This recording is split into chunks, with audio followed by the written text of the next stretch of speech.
जय हिंद दोस्तों। आज हम बात करेंगे कि हमारे मन में कभी ना कभी एक क्वेश्चन तो जरूर आया होगा कि आज सूर्य के पास जब कोई चीज़ जा ही नहीं सकता है तो हम आखिर वो दूरी मेजर कैसे करते हैं। या कोई ग्रह है, जैसे हम लोग देखते हैं कि इतनी लाइट ईयर्स की दूरी पर है, तो हमें कैसे पता वहाँ तक जब कोई चीज़ जा ही नहीं सकता है तो हम दूरी कैसे मेजर करते हैं। क्या कोई पटरी से करते हैं या इंची टेप से करते हैं या फिर कैसे करते हैं, तो चलिए हम देखते हैं। देखिए, जो हम स्केल से करते हैं जैसे पटरी, फीता, इंची टेप, अगर जो हम लोग इससे मेजर करते हैं उसको हम कहते हैं डायरेक्ट मेथड, उसे कहते हैं प्रत्यक्ष मापन। और जितने भी जो फार्मूले के बेस से बनते हैं, जैसे अभी मैंने कहा कि सूर्य के पास कोई चीज़ जा ही नहीं सकता तो हम दूरी कैसे मेजर करते हैं, वो इनडायरेक्ट मेथड होता है। इनडायरेक्ट मेथड मतलब कि हम सूत्र के सहायता से दूरी को मेजर करते हैं। अब कैसे मेजर करते हैं, चलिए हम आपको बताते हैं। देखिए, अगर सबसे दूर भेजना हो या बहुत दूर भेजना हो तो हम एक बहुत कॉमन चीज़ है, उसको हम लेते हैं प्रकाश को। तो आप ये जानते हैं कि प्रकाश की चाल कितनी होती है। प्रकाश की चाल होती है 3 × 10⁻⁸ और हम यहाँ वेव लेंगे। ठीक है, पहला मेथड होता है, जैसे हमारी ये पृथ्वी है और यहाँ पे है चंदा मामा। ठीक है, तो होता क्या है इस मेथड में, इस मेथड का नाम होता है लेजर मेथड। क्या नाम होता है? Ledger method. इस लेजर मेथड में हम क्या करते हैं, इस पृथ्वी की सतह से एक क्या भेजते हैं, प्रकाश को भेजते हैं, वेव को भेजते हैं। और इस वेव का जो इस वेव की चाल होती है वो 3 × 10⁸ मीटर/सेकंड होती है। ठीक है। अब ये प्रकाश यहाँ से भेजा, जैसे स्टार्ट किए, जैसे टिक से स्टार्ट किए, जैसे जलाए। अब यहाँ हम टाइम स्टार्ट कर देते हैं, टाइमर स्टार्ट कर देते हैं। जैसे हम लाइट को जलाते हैं, लेजर को जलाते हैं, तुरंत क्या होता है, ये हम टाइमिंग भी स्टार्ट करते हैं, टाइमर भी स्टार्ट कर देते हैं। फिर जब ये जाएगा, अब ये जाएगा किस पे जाएगा, मून पर भेजा जाता है। अब मून पर भेजा अगर जाएगा तो मून उठ के कहीं थोड़ी ना चला जाएगा। अब देखो, इसकी बीच की दूरी मान लो कितनी है, मान लो दूरी x है, कोई दिक्कत नहीं है।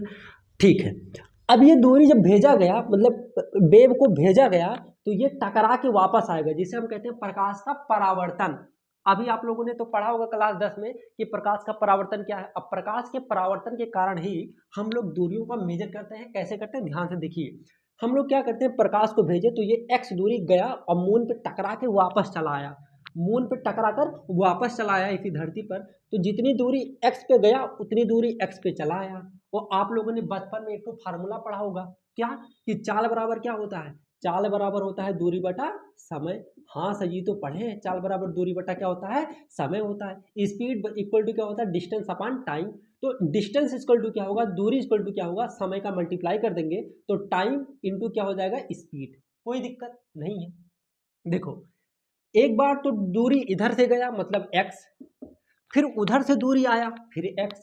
सर जी टाइम कितना लगा, टाइम क्या लगा, मान लो प्रकाश की चाल क्या है c, भाई टाइम तो t है ना, टाइम कुछ लगा होगा, टाइम तो हम कुछ लगा होगा कि 1 मिनट 2 मिनट, कितना घंटा लगा या कितना मिनट लगा होगा।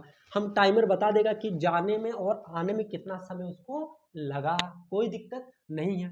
ठीक है, सर जी स्पीड कितनी थी, बाबू स्पीड जाने में कितना स्पीड था, स्पीड को जो भेजा गया वो प्रकाश की चाल से भेजा गया। तो प्रकाश की चाल क्या है, c, 3 × 10⁸ मीटर/सेकंड। x क्या हो जाएगा, 2x हो जाएगा और यहाँ हो जाएगा ct। तो x हमारा जो डिस्टेंस आ गया वो आ गया ct/2।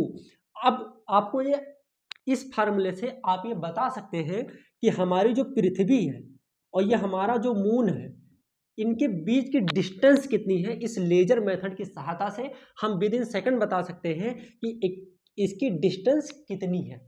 ठीक है, तो c का मान रख देंगे और समय आपको पता ही चल जाएगा कि कितना समय लगा आने जाने में। समय लगा देंगे और 2 से भाग कर देंगे, हमारा क्या हो जाएगा, इसके बीच का डिस्टेंस पता चल जाएगा।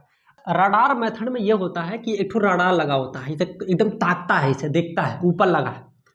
इसमें से जो तरंगे निकलती हैं वो बहुत ही वेवलेंथ होती है, जो वेव होती हैं वो बहुत सूक्ष्म होती है। मतलब हम ये कह सकते हैं कि इनका जो वेव होता है सूक्ष्म तरंगे लिया जाता है। ठीक है, लेकिन वो सूक्ष्म, भैया देखने में सूक्ष्म नाम है, लेकिन इनका जो वेग है ना वो प्रकाश के वेग से भेजा जाता है 3 × 10⁸ मीटर/सेकंड। ठीक है, अब जैसे सपोज करो कि हमारी इस पृथ्वी पर ऐसे रडार लगे हुए हैं, ठीक लगे हुए हैं। पृथ्वी के ऊपर से कोई हवाई जहाज, हाँ कोई भी हवाई जहाज या कोई भी एरोप्लेन या कोई भी लड़ाकू विमान अगर जा रहा है तो हमें कैसे पता चलता है कि कभी आप लोगों ने सोचा है कि हम लोग देख लेते हैं कि हवाई जहाज बताते हैं कि न्यूज़ पे बताते हैं, पता नहीं न्यूज़ पे खोलो तो न्यूज़ पे बताता है कि एक हवाई जहाज 300 मीटर की ऊंचाई पर उड़ता हुआ ये फलाने जगह जा रहा है, फलाने जगह जा रहा है। लेकिन यार दूरियां मेजर कैसे करते हैं वो हवाइया में जब है, वो तो क्वेश्चन तो आया होगा ना। हाँ तो देखो यहाँ पे रडार लगा होता है, तो ये रडार क्या करता है, यहाँ से सूक्ष्म तरंगों को भेजेगा तुरंत। ठीक, अभी तो तुरंत ही भेज जाएगा, कितना समय लगेगा, 3 × 10⁸ मीटर पर सेकेंड तुरंत भेजेगा और यहाँ से जाएगा और इससे टकरा कर तुरंत वापस आ जाएगा। ठीक, अब इसको जाने में और आने में कुछ तो समय लगा होगा, तो मान लेते हैं t, कुछ समय लगा होगा। ठीक है, ये दूरी मान लीजिए कोई दूर, हमें दूरी नहीं, हमें दूरी तो ही निकालना है कितनी दूरी पर ऊंचाई पर उड़ रहा है।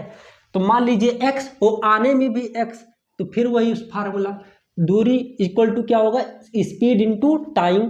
तो जाने में भी x और आने में भी x, मतलब टोटल डिस्टेंस कितना हुआ 2x हो जाएगा, और इनटू स्पीड कितना है सर जी c, और टाइम कितना लगा मान लो t, तो ये हो जाएगा 2x इक्वल टू क्या होगा ct।